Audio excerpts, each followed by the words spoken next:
Assalamualaikum warahmatullahi wabarakatuh. Ketemu lagi dengan saya Ikhwanul Muslim di video belajar hukum tata negara. Gimana rekan-rekan sekalian? Sehat-sehat semua ya mudah-mudahan.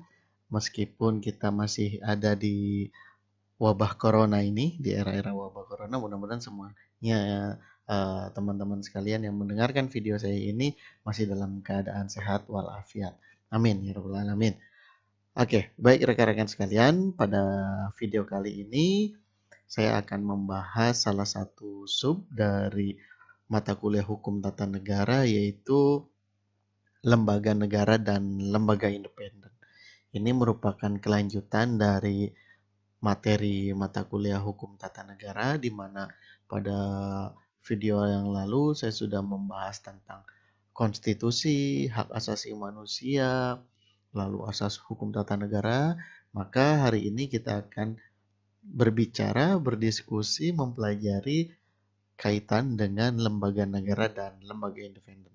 Oke, teman-teman sekalian, dipersiapkan semuanya. Kalau nanti ada yang ingin kurang jelas bisa langsung diketik di kolom komentar, nanti bisa kita diskusi di sana.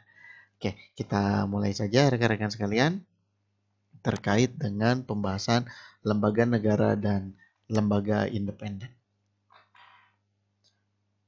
Oke, pertama kita akan membahas tentang lembaga-lembaga negara terlebih dahulu. Kita tahu bahwa yang namanya lembaga negara itu seperti yang pernah saya sampaikan, bahwa terdapat teori yang mulanya dipopulerkan oleh John Locke, yang kemudian disempurnakan oleh Montesquieu terkait dengan pemisahan kekuasaan, terkait dengan trias politika, yaitu ada eksekutif, juga ada legislatif dan yudikatif. Nah, berbicara tentang lembaga-lembaga negara, kita ini belum masuk ke lembaga-lembaga negara yang ada di Indonesia ya.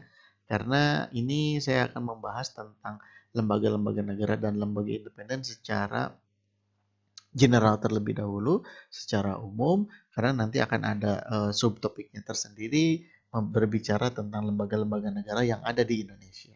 Nah, jadi ini masih konsep secara umum. Oke, secara umum tadi bahwa kita tahu yang namanya lembaga negara itu pada umumnya terdiri dari tiga lembaga ini. Ada legislatif, eksekutif, dan yudikatif. Oke, yang pertama yang akan saya bahas adalah terkait dengan legislatif terlebih dahulu. Oke, kita tahu bahwa yang namanya legislatif atau cabang kekuasaan dari legislatif ini adalah cabang kekuasaan yang pertama-tama mencerminkan kedaulatan rakyat. Kenapa mencerminkan kedaulatan rakyat? Karena legislatif itu ya berisi perwakilan-perwakilan dari rakyat. Maka istilahnya ada parlemen, parle ya, artinya pihak yang didengar, pihak yang ingin berbicara kan gitu.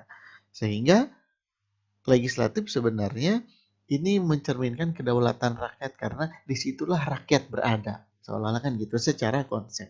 Di sanalah rakyat itu akan mengeluarkan aspirasinya dan lain sebagainya. Di situ pula juga rakyat nanti akan ikut membatasi kewenangan yang dimiliki oleh kekuasaan lainnya. Gitu. Jadi legislatif merupakan cerminan kedaulatan rakyat. Kegiatan bernegara pertama-tama adalah untuk mengatur kehidupan bersama. Oleh sebab itu, kewenangan untuk menetapkan peraturan itu pertama-tama harus diberikan kepada lembaga perwakilan rakyat atau parlemen atau lembaga legislatif. Jadi seperti yang tadi saya sampaikan bahwa yang namanya kegiatan bernegara ya harus ada yang mengaturnya. Siapa yang mengaturnya ya? Yaitu rakyat yang gitu. Lembaga yang memang itu disinyalir bahwa mereka adalah perwakilan dari rakyat atau parlemen atau lembaga legislatif. Gitu. Karena tadi kenapa legislatif? Ya legislatif inilah lembaga yang mencerminkan kedaulatan rakyat, lembaga yang mencerminkan bahwa rakyat memiliki sebuah kedudukan yang sangat penting dalam sebuah tatanan ketatanegaraan. Kayak gitu ya. Oke, kita lanjut. Masih membahas tentang legislatif. Sebenarnya badan atau sebuah lembaga negara legislatif itu memiliki kerjaan yang seperti apa sih? Sebenarnya legislatif itu punya tugas apa sih? Nah, ini kita lihat secara umum, yang namanya legislatif itu punya 3 fungsi. Fungsi yang pertama adalah fungsi legislasi atau legislation function ya. Nah, menurut Prof. Jimli Asyidki bahwa yang namanya lembaga legislatif itu memiliki 4 fungsi legislasi. Yang pertama, prakarsa sebagai pemrakarsa pembuatan undang-undang atau legislative initiation. Artinya dalam hal legislasi, dalam hal pembuatan peraturan perundang-undangan, legislatif ini menjadi pihak yang memprakarsai atau pihak yang menginisiasi untuk dibuatnya undang-undang gitu. Jadi yang namanya badan legislatif, legislasi itu kan artinya adalah pembuatan undang-undang ya, artinya pembuat undang-undang. Legislator itu kan artinya pembuat undang-undang. Maka fungsi dari badan legislatif ini adalah pihak atau badan yang akan memprakarsai atau pihak yang akan menginisiasi untuk membuat sebuah ketentuan peraturan perundang-undangan. Ya gitu. Jadi legislative initiation. Yang kedua, dari fungsi legislasi adalah bahwa lembaga legislatif ini memiliki fungsi untuk badan yang akan membahas rancangan undang-undang atau lawmaking process. Jadi yang namanya badan legislatif ini selain juga dia menginisiasi, selain memprakarsai, maka badan ini pun akan bertugas atau memiliki fungsi untuk membahas rancangan undang-undang. Jadi ketika ada sebuah undang-undang yang akan dibuat gitu, maka di badan inilah atau di lembaga inilah nanti proses debat, proses saling bertukar pikiran, artinya saling membahas bagaimana ketentuan peraturan perundang-undangan itu akan dibuat seperti itu. Yang ketiga, dari fungsi legislasi. Nah, badan legislatif juga berfungsi untuk melakukan persetujuan atas pengesahan rancangan undang-undang, law enactment approval. Jadi kalau yang sebelumnya itu menginisiasi, membahas, lalu setelah membahas apa? Yang menyetujui atas pengesahan rancangan undang-undang. Jadi ketika memang sebuah peraturan perundang-undangan sudah ada, topiknya misalnya, kontennya itu juga sudah dibahas, maka ya disetujui, dan badan ini memiliki fungsi itu untuk menyetujuinya atau mengesahkannya gitu. Jadi menyetujui atas pengesahan rancangan undang-undang yang kemudiannya ketika memang sudah selesai proses pengesahannya diundangkan dan kemudian bisa berlaku efektif menjadi sebuah aturan atau menjadi sebuah undang-undang. Nah, yang keempat, fungsi legislasi dari badan legislatif adalah sebagai pemberian persetujuan pengikatan atau ratifikasi atas perjanjian internasional. Jadi kita tahu bahwa yang namanya perjanjian internasional atau hukum internasional itu bisa menjadi sesuatu yang mengikat di sebuah negara ketika memang negara tersebut meratifikasi. Ratifikasi itu ya artinya menasionalkan instrumen hukum internasional itu. Nah, proses ratifikasi itu atau pengikatan persetujuan internasional itu ranahnya adalah ranah legislatif. Seperti Indonesia misalnya sudah meratifikasi konvensi internasional terkait dengan hak-hak ekonomi, sosial, dan budaya, ECOSOC. Lalu juga Indonesia sudah meratifikasi konvensi internasional terkait dengan hak-hak sipil politik misalnya. Nah, proses persetujuan untuk menjadikan konvensi internasional menjadi hukum nasional itu ya kerjaannya dari badan legislatif ini gitu. Karena tadi sebagai fungsi legislasi, badan legislatif ini juga berfungsi untuk memberikan persetujuan apakah sebuah instrumen hukum internasional itu akan dijadikan hukum nasional sebuah negara atau tidak. Kayak gitu. Nah, untuk proses pembahasan tentang ratifikasi nanti teman-teman akan mempelajari lebih dalam kaitannya di mata kuliah hukum internasional. Gitu ya. Nah, jadi rekan-rekan sekalian, inilah sekilas tentang fungsi legislasi yang dimiliki oleh lembaga yang namanya legislatif. Itu yang pertama. Jadi ada fungsi legislasi. Lalu fungsi yang kedua apa yang dimiliki oleh badan legislatif ini? Jadi, fungsi pengawasan. Lembaga legislatif ini memiliki fungsi pengawasan. Masih menurut Prof. Jimli Asidki, bahwa badan legislatif itu memiliki fungsi pengawasan. Dan dari fungsi pengawasan ini ada 6 poin. Banyak sekali ini fungsi pengawasan yang yang dimiliki oleh badan legislatif. Yang pertama, bahwa badan legislatif ini memiliki fungsi untuk mengawasi terhadap penentuan kebijakan atau control of policy making. Jadi, badan legislatif ini dialah lembaga yang akan mengawasi tentang kebijakan. Kebijakan siapa? Ya kebijakan para pemangku kekuasaan lainnya, gitu. Jadi legislatif ini kan karena memang terdiri dari rakyat, perwakilan rakyat kan gitu.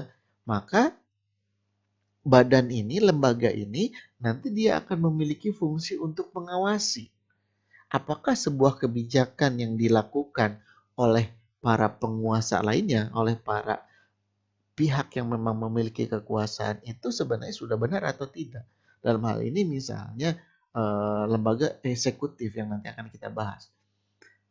Ketika eksekutif mengeluarkan sebuah kebijakan, nanti badan legislatif yang akan melihat apakah kebijakan yang dibuat itu sesuai dengan cita-cita rakyat atau tidak misalnya. Atau justru misalnya bertentangan dengan apa yang ingin diharapkan oleh rakyat. Nah, jadi kita bahwa badan legislatif dia berfungsi sebagai pengawas karena dia akan mengawasi terhadap penentuan kebijakan.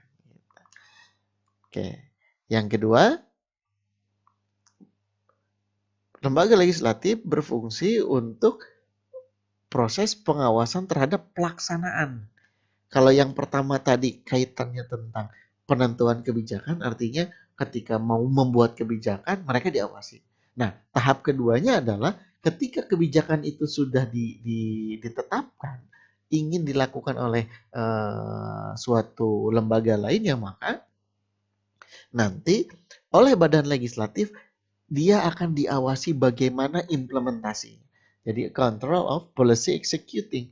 Apakah sebuah kebijakan itu sudah berjalan sesuai dengan jalurnya, gitu. Sesuai dengan apa yang memang direncanakan pada awalnya, misalnya gitu. Jadi itu masih kerjaan dari badan legislatif. Yang ketiga, pengawasan terhadap penganggaran dan belanja negara, control of budgeting. Nah, fungsi pengawasan yang ketiga adalah badan legislatif ini atau lembaga negara ini dia memiliki fungsi untuk mengawasi terhadap penganggaran. Jadi selain mengawasi tentang kebijakan, dia juga mengawasi tentang anggaran. Bagaimana anggaran yang diposkan, yang disediakan oleh para uh, pemangku kekuasaan lainnya dalam mengatur keuangan negara gitu. Apakah misalnya terjadi pemborosan dan lain sebagainya. Nah, ini badan legislatif nanti yang akan mengerem gitu. Jadi lembaga legislatif dia berfungsi untuk mengawasi terhadap anggaran belanja. Misalnya apakah ini akan terjadi markup dan lain sebagainya. Makanya kenapa kalau rekan-rekan sekalian lihat ketika memang beberapa waktu lalu di Indonesia misalnya ketika Presiden Jokowi sudah terpilih kembali lalu ada rapat kabinet, biasanya para menterinya itu nanti diundang ke dewan, ke anggota dewan, ke badan legislasi.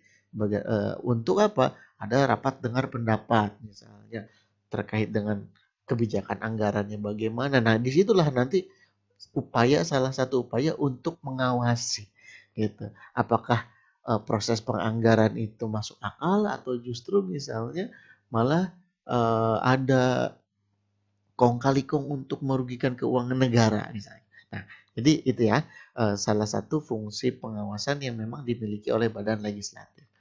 Yang keempat, badan legislatif ini memiliki juga fungsi sebagai pengawasan terhadap pelaksanaan anggaran, control of budgeting implementation. Kalau di sini masih di coret-coretannya, ibaratnya gitu, artinya masih di rencananya masuk akal nggak? Ketika masuk akal, oke, masuk ke sini. Implementasinya bagaimana? Gitu. Seperti hari ini, misalnya kita ketika ada COVID-19, pemerintah sudah mengalokasikan sekian ratus triliun untuk proses penanggulangan COVID-19. Nah, ketika itu sudah di ACC, ibaratnya disepakati juga oleh anggota dewan, oleh badan legislatif, maka nanti para anggota dewan, badan atau lembaga legislatif ini dia akan juga mengawasi terhadap pelaksanaannya. Apakah pelaksanaannya sudah tepat sasaran misalnya atau belum. Itu menjadi salah satu fungsi dari badan legislatif ini. Yang kelima, bahwa badan legislatif ini memiliki fungsi untuk pengawasan terhadap kinerja pemerintahan, control of government performance. Nah, disinilah kelihatan bahwa sebenarnya lembaga legislatif ini adalah lembaga yang pada akhirnya bisa mengontrol, bisa mengawasi segala kinerja pemerintahan. Jadi ada proses check and balances, ada proses saling menjaga performa. Ketika memang pemerintah atau misalnya lembaga lainnya itu kinerjanya buruk, maka lembaga ini yang nantinya akan memberikan ini lampu merah, ini lampu hijau, ini lampu kuning, misalnya seperti itu, terkait dengan kinerja suatu lembaga negara lainnya. Nah, yang terakhir, dalam fungsi pengawasan, lembaga legislatif juga berfungsi untuk melakukan pengawasan terhadap pengangkatan pejabat publik atau control of political appointment of public officials. Jadi anggota legislatif ini juga memiliki kewenangan, memiliki fungsi untuk mengawasi kira-kira siapa saja yang akan menjadi pejabat publik dalam sebuah jabatan tertentu di kepemerintahan misalnya. Itu biasanya ada proses apa namanya fit and proper test lah bahasanya yang dilakukan oleh badan legislatif. Karena tadi salah satu fungsi pengawasan adalah karena memang badan legislatif ini perwakilan dari rakyat, ya rakyat harus tahu siapa orang yang akan menjabat sebagai pejabat publik nantinya gitu. Nah, jadi hal yang seperti itu menjadi fungsi dari badan legislatif. Gitu. Itu fungsi yang kedua. Kalau yang pertama tadi adalah fungsi legislasi ya, fungsi untuk membuat undang-undang, fungsi untuk membuat peraturan. Fungsi yang kedua adalah fungsi pengawasan gitu. Dan apa saja yang diawasi ini? Ada 6 poin. Oke, kita lanjut. Fungsi yang ketiga dari badan legislatif adalah fungsi perwakilan. Yang sebenarnya dalam beberapa literatur dikatakan bahwa fungsi perwakilan ini adalah salah satu fungsi yang paling utama. Katanya ada yang menyampaikan seperti itu. Jadi fungsi yang paling utama dibanding dengan fungsi yang lain. Kenapa fungsi yang paling utama? Karena itu tadi, bahwa yang namanya badan legislatif itu mencerminkan sebagai kedaulatan rakyat. Karena apa? Ya, di sanalah ada perwakilan rakyat. Ya. Sehingga lembaga negara lainnya yang memiliki kewenangan atas rakyat tidak akan berlaku sewenang-wenang. Gitu. Sehingga tadi fungsi perwakilan bagi beberapa kalangan mengatakan bahwa inilah fungsi yang paling utama, kurang lebih seperti itu. Nah, maksudnya bagaimana fungsi perwakilan? Masih menurut Prof. Jim Lee, terdapat 2 isu terkait dengan fungsi perwakilan ini. Yang pertama, representation in presence. Jadi, perwakilan dalam dalam bentuk sebuah kehadiran fisik. Maksudnya, pengertian ini bersifat formal, yaitu perwakilan yang dipandang dari segi kehadiran fisik tadi.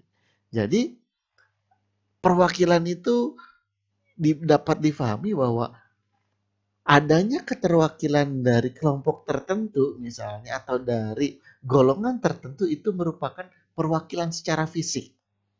Contohnya, oh ternyata di sebuah lembaga legislatif itu ada perwakilan orang-orang dari Kalimantan Timur misalnya. Nah, ini secara fisik orang-orang dari Kalimantan Timur itu ada yang mewakili, ada yang menjadi perwakilan di lembaga legislatif. Jadi keterwakilan yang secara fisik. Itu yang pertama. Lalu yang kedua, perwakilannya terkait dengan representation in ideas. Nah, kalau pengertian ini bersifat substantif, yaitu perwakilan atas dasar aspirasi atau ide. Jadi, bisa jadi secara fisik, misalnya orang-orang Kalimantan Timur tidak ada yang menduduki di lembaga legislatif misalnya. Tapi secara ide, banyak orang-orang di lembaga legislatif itu yang memperjuangkan yang sejalan dengan ide-ide atau aspirasi masyarakat Kalimantan Timur. Nah, seperti itu rekan-rekan sekalian. Jadi perwakilannya itu bisa dipahami tentang kehadiran secara fisik atau kehadiran secara ide yang kemudian kalau menurut Prof. Jimli eh, sebenarnya yang lebih diutamakan dalam sebuah perwakilan itu adalah perwakilan di sini, ide gitu. Karena kita tahu seperti masyarakat Indonesia saja bisa ada 270 juta orang. Kalau semuanya harus bisa terwakili secara fisik, wah agak susah itu. Gitu. Belum nanti daerah-daerah tertentu harus merasa terwakili secara fisik atau golongan-golongan tertentu. Nah itu akan agak sulit. Padahal sebuah badan legislatif ya terbatas juga anggotanya misalnya. Ya, kurang lebih kalau badan legislatif yang ada di Indonesia itu jumlah orangnya sekitar 500 orang lah. Gitu. 500 orang itu harus mewakili 270 juta sekian orang. Gitu. Artinya kalau secara fisik itu agak sulit, tapi bisa mewakili secara ide. Gitu. Makanya kenapa ketika memang sudah menjadi legislator atau menjadi seorang anggota legislatif, maka ide-ide atau aspirasi rakyat itu harus tersampaikan. Gitu. Nah, jadi ini fungsi yang ketiga yang dimiliki oleh badan legislatif. Gitu. Udah ya. Nah, selanjutnya masih berbicara tentang lembaga negara, yaitu eksekutif. Nah, berbicara tentang lembaga negara ini, maka kita akan berbicara tentang sistem kepemerintahannya. Ya, meskipun saya sudah pernah ulas sedikit masalah sistem kepemerintahan ini di beberapa video sebelumnya, tapi kita ulas lagi di sini ya. Nah, lembaga eksekutif ini kita tahu yang namanya eksekutif itu ya sebagai eksekutor, sebagai pihak yang nantinya akan menjalankan sebuah kewenangan yang diberikan kepadanya. Gitu. Nah, ini memiliki corak tersendiri. Berdasarkan apa? Berdasarkan sistem kepemerintahan yang dianut oleh suatu negara itu. Yang pertama, ketika sebuah negara itu menganut sistem pemerintahan presidensial. Kita tahu karakternya bahwa kedudukan kepala negara tidak terpisah dari jabatan kepala pemerintahan, artinya seolah-olah ngedouble gitu loh, double job, bahwa orangnya satu tapi jabatannya dua, ya dia kepala negara dan dia kepala pemerintahan. Jadi satu orang memiliki dua jabatan. Itu salah satu karakter dari sistem pemerintahan yang menganut presidensial. Yang kedua, kepala negara tidak bertanggung jawab kepada parlemen, melainkan langsung bertanggung jawab kepada rakyat yang memilihnya. Nah, dalam sebuah negara demokratis, kita tahu bahwa salah satu cirinya adalah eh, rakyat memiliki kesempatan untuk menentukan pemimpinnya sendiri, gitu. Terutama dalam memimpin kepala negara. Gitu. Nah, biasanya kepala negara ini nanti itu dia akan mempertanggungjawabkan apa yang dia lakukan itu terhadap rakyatnya. Jadi langsung kepada rakyat. Kenapa? Karena rakyat yang memilih, maka ya dia pun akan mempertanggungjawabkannya kepada rakyat secara keseluruhan. Yang ketiga, presiden sebaliknya juga tidak berwenang membubarkan parlemen. Jadi karena presiden atau si kepala negara dan kepala pemerintahan ini dipilih oleh rakyat dan parlemen juga atau lembaga legislatif juga dipilih rakyat, maka presiden ini tidak akan punya kewenangan untuk membubarkan parlemen. Karena sama-sama prosesnya adalah hasil dari eh, pemilihan umum kan gitu. Artinya sama-sama semuanya berdasarkan hasil pilihan rakyat. Sehingga inilah yang mencerminkan bahwa kedaulatan tertinggi dalam sebuah negara adalah ya kedaulatan rakyat. Nah, yang keempat, kabinet sepenuhnya bertanggung jawab kepada presiden sebagai administrator tertinggi. Jadi kabinet, para menteri kan gitu, sepenuhnya bertanggung jawab kepada presiden. Kita tahu yang namanya presiden itu punya menteri-menteri. Ada menteri pendidikan, kesehatan, misalnya, terus selalu ada biasanya menteri senior ya, yang kemudian jabatannya ada menteri koordinator akhirnya kayak gitu. Nah, seluruh orang yang berada dalam kabinet sepenuhnya bertanggung jawab kepada presiden. Karena presidenlah sebagai administrator, sebagai seorang admin yang paling tinggi kan gitu dalam urusan organisasi tata kelola kenegaraan. Nah, pada intinya dalam sistem presidensial, program eksekutif sepenuhnya merupakan tanggung jawab presiden. Ya, ini berdasarkan kontrak sosial antara presiden dan rakyat. Tadi kontrak sosial seolah-olah presiden itu sedang melakukan kontrak dengan rakyat.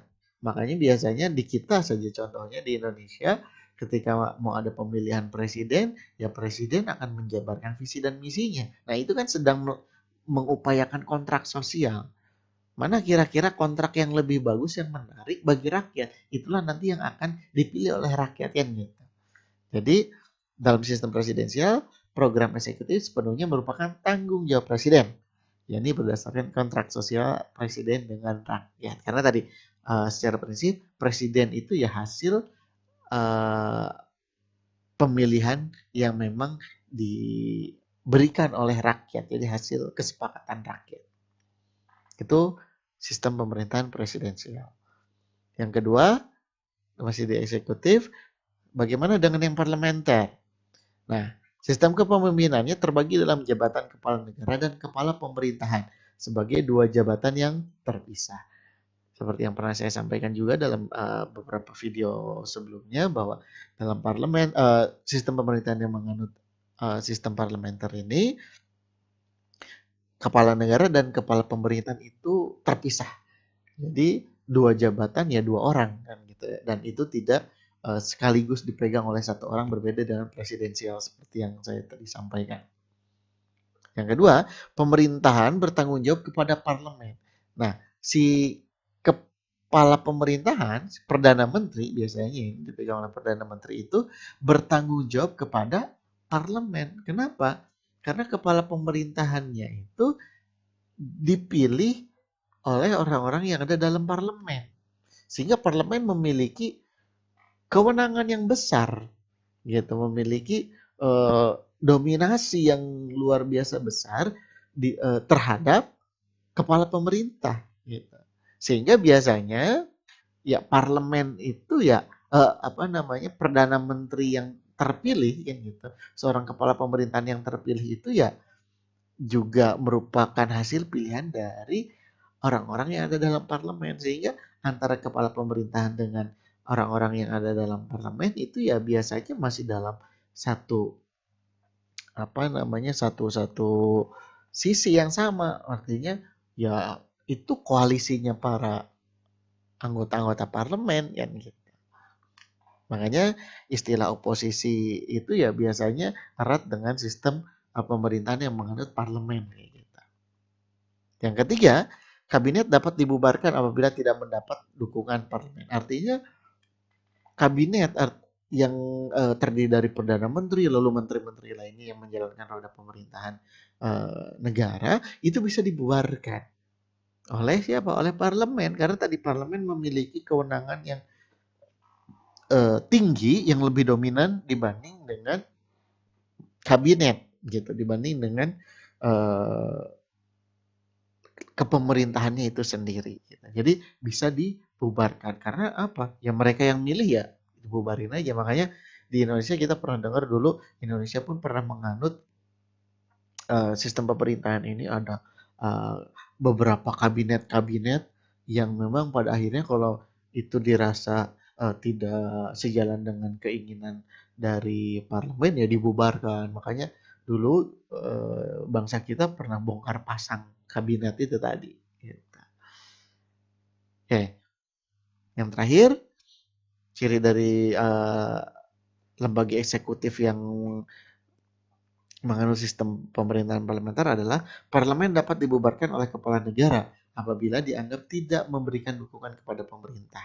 Jadi kepala negara itu bisa juga membubarkan parlemen kan gitu. Karena tadi kepala negara itu kan beda dengan kepala pemerintahan. Jadi dua pihak ya gitu. Dan kepala negara memiliki posisi yang strategis juga. Dia bisa membubarkan parlemen. Karena tadi kepala negara artinya ya itu simbol negaranya memiliki kewenangan yang tertinggi kan gitu. Nah, dalam sistem pemerintahan yang menganut parlementer, Perdana Menteri menjadi sosok yang sentral dalam kepemerintahan ini. Karena ia akan menjadi kepala pemerintahan atau menteri yang memimpin para menteri lainnya dalam suatu kabinet. Jadi Perdana Menteri Inggris misalnya, ini kan yang menganut sistem pemerintahan parlementer. Dia menjadi seseorang yang memang sentral karena ia menjadi kepala gitu loh, menjadi koordinator dari para menteri yang lainnya. Gitu. Jadi tadi dalam sistem pemerintahan parlementer, perdana menteri itu ya menjadi kepala pemerintahnya, menjadi orang yang bertanggung jawab dalam tata kelola urusan menjalankan roda organisasi negara itu. Gitu. Itu ciri dari lembaga eksekutif yang memiliki sistem pemerintahan parlementer. Lalu yang ketiga, bahwa dalam lembaga eksekutif ada sistem pemerintahan yang campuran.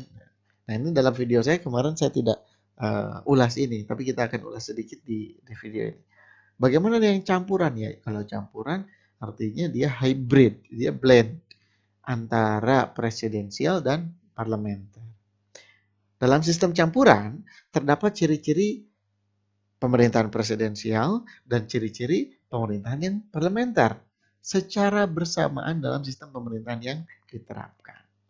Nah, dalam sistem pemerintahan yang bersifat campuran ini ada istilah kuasi parlementer. Maksudnya, ketika sebuah pemerintahan memiliki ciri pemerintahan yang bersifat parlementer itu lebih dominan. Jadi ada sebuah negara yang menganut sistem pemerintahannya itu parlementer, tapi ya di situ juga ada unsur-unsur presidensial misalnya. Namun di antara parlementer dengan presidensial, tapi kok lebih condong yang parlementer. Nah, itulah yang disebut dengan kuasi parlementer atau semi parlementer misalnya. Seperti negara Prancis contohnya, ketika kedudukan sebagai kepala negara dipegang oleh presiden yang dipilih langsung oleh rakyat, tapi juga ada kepala pemerintahan yang dipimpin oleh seorang perdana menteri gitu yang didukung oleh parlemen seperti dalam sistem parlementer yang biasanya. Padahal kita tahu yang namanya sistem presidensial ya kepala negara dan kepala pemerintahan itu ya satu orang kan gitu biasanya. Tapi di Prancis kepala negaranya itu dia dipilih kan gitu oleh rakyat. Lalu siapa yang menjalankan roda organisasi? Yang menjalankan roda organisasi ya Perdana Menteri nanti. Nah, di Perancis itu sistem pemerintahannya lebih dominan yang parlementarnya. Meskipun ada unsur-unsur presidensial di situ, tapi tidak terlalu dominan. Nah, itulah yang disebut dengan kuasi parlementer atau semi parlemen. Nah, yang kedua, kalau ada kuasi parlementer, maka ada kuasi presidensial. Ini sebaliknya dari kuasi parlementer, di mana ketika sebuah pemerintahan memiliki ciri presidensial yang lebih dominan. Gitu. Jadi Apabila ciri presidensialnya lebih menonjol, maka sistem demikian dapat kita sebut sebagai sistem kuasi presidensial atau semi presidensial. Nah, itu kaitannya dengan lembaga negara eksekutif. Jadi berbicara tentang lembaga negara, maka akan berbicara tentang sistem pemerintahan yang dianut oleh suatu negara itu sendiri. Gitu ya, itu eksekutif. Jadi yang pertama sudah lembaga legislatif, lalu yang kedua eksekutif, yang ketiga apa? Ada yudikatif. Nah, lembaga negara yang satu ini yudikatif namanya. Di mana yudikatif ini lembaga negara yang memang memiliki kewenangan untuk menegakkan, untuk menjalankan segala ketentuan-ketentuan yang memang sudah dibuat, baik itu oleh legislatif ataupun eksekutif. Nah, dalam The Bangalore Principle of Judicial Conduct, tercantum adanya 6 prinsip penting yang harus dijadikan pegangan bagi para hakim di dunia. Jadi, karena lembaga yudikatif ini identik dengan judicial proses pengadilan, maka ada 6 prinsip yang memang itu sudah disepakati bahwa yang namanya lembaga yudikatif yang di dalamnya itu nanti dipegang oleh hakim harus setidak-tidaknya memegang 6 prinsip ini. Apa saja itu? Yang pertama, prinsip independensi. Apa itu independensi? Independensi itu merupakan sikap di mana hakim dan pengadilan itu merdeka, memiliki kemandirian. Artinya, baik secara individu hakim maupun secara institusi pengadilan, ya lembaga ini harus memiliki independensi, artinya memiliki kemandirian, independen, kemandirian, tidak terikat kepada pihak manapun gitu. Jadi tidak bisa dikontrol, itulah independen gitu. Jadi yang namanya hakim ya harus bebas dari segala nilai, artinya jangan condong terhadap satu pihak gitu. Dalam arti apa yang harus dijadikan pegangan ya kebenaran gitu. Jadi baik itu hakim secara individu maupun sebagai institusi, yang namanya lembaga yudikatif ini harus bebas dari berbagai pengaruh yang berasal dari luar diri hakim, berupa intervensi misalnya yang bersifat memengaruhi putusan, atau terkait dengan kepentingan politik misalnya atau ekonomi tertentu yang ada erat kaitannya dengan penguasa lainnya. Nah, itu harus bebas. Lembaga ini harus punya karakter independensi. Karakter yang kedua adalah ketidakberpihakan atau impartiality principle.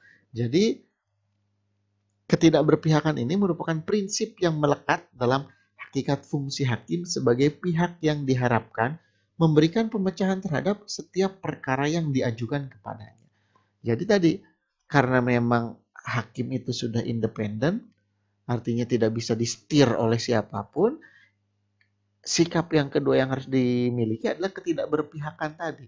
Artinya, jangan karena itu perkara menyangkut tentang kekuasaan eksekutif misalnya, kemudian ya para hakim lebih condong untuk membela misalnya ya orang-orang yang ada dalam lingkaran kekuasaan. Nah, itu tidak bisa, artinya harus tidak ada keberpihakan, impartiality ya. Yang ketiga, ada integritas atau integrity principle. Integritas hakim merupakan sikap batin yang mencerminkan kebutuhan dan keseimbangan kepribadian setiap hakim sebagai pribadi dan sebagai pejabat negara dalam menjalankan tugas dan jabatan. Nah, jadi harus punya integritas. Apa itu contoh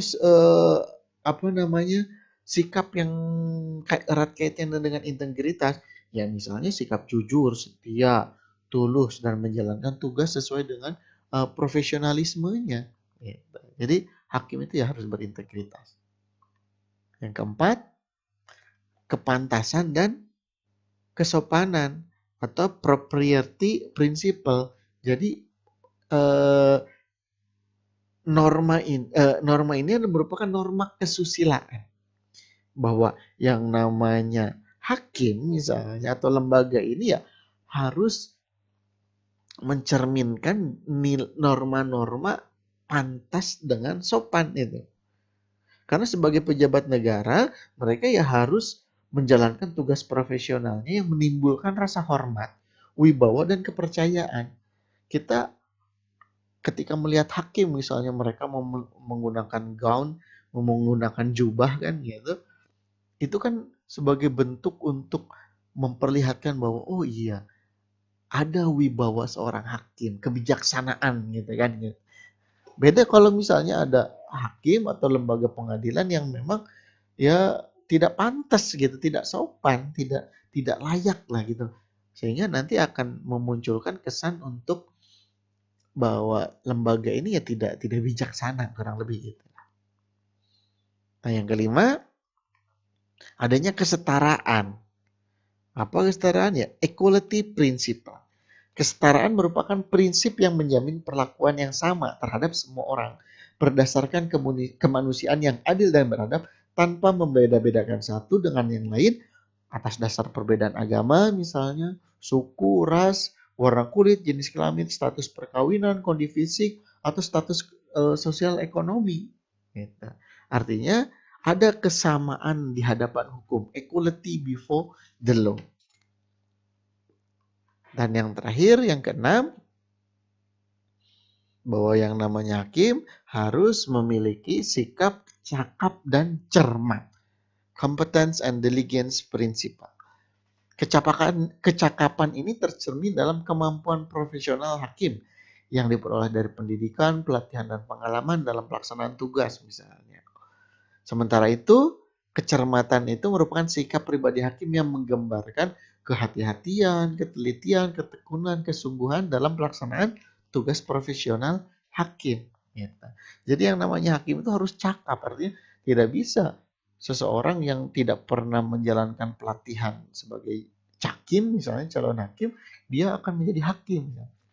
Karena disitulah nanti akan diuji kecakapan, kemampuannya termasuk kecermatan. Hakim itu ya harus hati-hati karena dia akan nantinya memutus sebuah perkara baik dan benarnya itu ya ditentukan oleh lembaga ini. Jadi apa namanya sangat penting sekali tadi untuk menjaga kepantasan dan kesopanan, integritas dan lain sebagainya. Karena tadi pada akhirnya muaranya nanti yang akan menilai benar atau salah itu ya lembaga ini. Nah, yang terakhir rekan-rekan sekalian, seperti dalam judul video ini, lembaga negara dan lembaga independen. Kita tahu lembaga independen itu ya independen seperti yang tadi saya sampaikan ya bebas, artinya mandiri. Maksudnya bagaimana?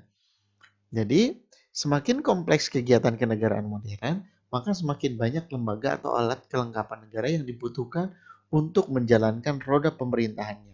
Dan pada umumnya membutuhkan independensi dan profesionalitas dalam pelaksanaannya. Nah, tadi kita sudah berbicara bahwa kalau menurut John Locke, kemudian Montesquieu, bahwa yang namanya lembaga negara itu ya terdiri dari legislatif, eksekutif, dan juga yudikatif. Namun secara perkembangannya dalam ketatanegaraan modern, ternyata kesini-kesininya kok sepertinya butuh sebuah lembaga lain yang memang sifatnya itu independen. Membutuhkan independensi dan profesionalitas dalam pelaksanaannya. Kenapa? Karena pada umumnya pembentukan-pembentukan lembaga independen ini didorong oleh kenyataan bahwa birokrasi di lingkungan pemerintahan dinilai tidak dapat lagi memenuhi tuntutan kebutuhan akan pelayanan umum dengan standar mutu yang semakin meningkat dan diharapkan semakin efisien dan efektif. Jadi seolah-olah ada cabang kekuasaan lainnya di antara tiga cabang kekuasaan yang sudah ada. Ada eksekutif, legislatif, dan yudikatif. Nah, ini ada cabang kekuasaan yang keempat yang sifatnya independen gitu. Nah, hari ini sudah mulai berkembang Kalau di Indonesia ya pasca reformasi itu sudah mulai banyak berkembang. Kayak ada Komnas HAM, KPU, KPK misalnya, meskipun secara tata pelaksanaan baik di Indonesia maupun di beberapa negara lainnya, meskipun disebut lembaga independen tapi secara struktur administratif ada juga yang itu masuk ranahnya eksekutif misalnya kayak gitu. Nah, kaitannya dengan lembaga independen secara terperinci apa saja misalnya kalau di Indonesia, nanti kita akan membahas di materi selanjutnya. Yang jelas bahwa dalam hukum tata negara kita harus mengerti dulu bahwa ada lembaga negara, ada juga lembaga independen, dan itu semua sudah saya sampaikan melalui video ini. Jadi itu saja mungkin yang dapat saya sampaikan. Kalau memang nanti ada pertanyaan, silakan langsung saja sampaikan di kolom komentar untuk kita jadikan diskusi. Seperti itu. Kalau memang suka dengan video ini, silakan berikan jempolnya, lalu kemudian subscribe. Kita ketemu dengan video lainnya. See you. Assalamualaikum warahmatullahi wabarakatuh.